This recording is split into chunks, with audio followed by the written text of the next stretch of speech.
हमारे कोई मतलब थोड़ा साथ में हो जाना चाहिए, कहते वो नहीं, एकाकी कहते हैं वहाँ भाष्यकार कहेंगे वो संन्यास हो जाए, किसी के साथ कोई संबंध नहीं है। यथा चित्त आत्मा, शरीर और इंद्रिय ये सब संयम है। शरीर संयम है, नहीं तो अर्थात बैठे बैठे हाथ पांव हिलता कहते हैं, इस प्रकार की नहीं है। चित्त मन भी संयम है, अर्थात मन इधर उधर भागना नहीं है। निराशी, किससे कोई अपेक्षा नहीं है। अपरिग्रह, सर्वनिम्न आवश्यकता को लेकर के चलना है। जैसे बच्चे हैं, कहेंगे ठीक है, कोई 4-5 ड्रेस होने से कोई हाँ ठीक है, ऐसा नहीं कि डजन रखेंगे, वो सब अच्छा चीज नहीं है। अपरिग्रह, जितना कम होने से चलेगा, कहते हैं कि कहीं हाँ, एक नहीं तो ज्यादा से ज्यादा कहीं 2 चप्पल होने से चलेगा, उससे अधिक रखना, ये सब कहते ना, ये क्या कहते ना, रईस, क्या हिंदी में एक शब्द है ना उस प्रकार की बुद्धि नहीं रखना है, बिल्कुल सरल जीवन जीना है। अधिक रखने से कहते हैं ध्यान नहीं होगा, अधिक रखने से ध्यान नहीं होगा उसके अंदर में। और रहस्य है, अभी इतना जान लिए कि अगर हम चित्त, मन और ये शरीर इत्यादि को थोड़ा एकाग्र करना चाहते हैं, हमारा जीवन में आवश्यकता बहुत कम होना चाहिए। जिसका जीवन में आवश्यकता जितना अधिक, उसका मन उतने भागने वाला होगा। आगे कहते हैं फिर कैसा करेंगे, कहते हैं कि शुद्ध देश में जाकर के रहना है। कहते हैं शुद्ध देश, फिर सभी क्या फिर चलेंगे हिमालय में, कहते नहीं, अपना घर में भी जो पूजा का कमरा कहते हैं अथवा जो ध्यान करने वाला जो स्थान है, वो स्थान शुद्ध रहना चाहिए।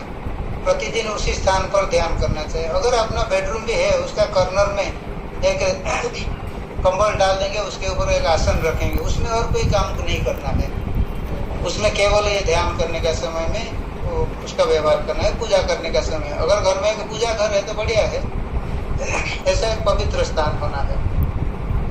और अपना आसन लगा करके, आसन कैसे हो, कहते हैं ज्यादा ऊंचा नहीं होना चाहिए, ज्यादा गति करेंगे आसन तो फिर वो उसमें शरीर थोड़ा दब जाएगा, कमर सीधा नहीं बैठेगा।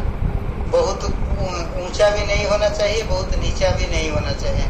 कहेंगे कुर्सी में बैठ करके ध्यान करेंगे, अगर वो कुर्सी में दोनों साइड में वो हैंड नहीं है तो फिर गिरने का संभावना, तो टेबल पर वो सब नहीं है। नीचा अर्थात बिल्कुल जमीन में भी नहीं बैठ जाना चाहिए, शरीर जमीन को टच नहीं होना चाहिए।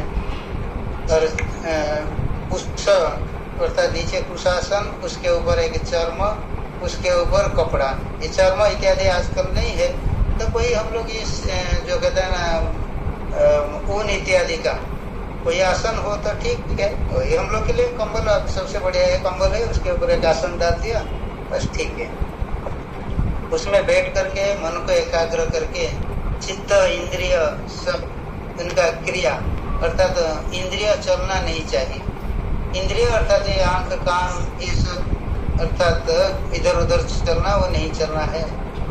और मन भी थोड़ा एकाग्र होना है। आसन में बैठ करके अपने को शुद्ध करने के लिए ध्यान करना है। अपने को शुद्ध अर्थात मन को शुद्ध करना।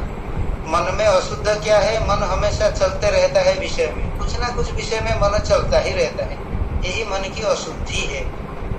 कभी कभी हम लोग को ऐसा स्थिति होना चाहिए, मन नहीं चल रहा है, मैं बैठा हूँ शांत हूँ, मन नहीं चल रहा है, मैं हूँ। ऐसा अगर अवस्था आप लोग किसी को अनुभव हो रहा है, ये एक बहुत अच्छी स्थिति है। मन में कोई विचार नहीं है, केवल मैं हूँ, इतना नहीं जानता हूँ मैं हूँ।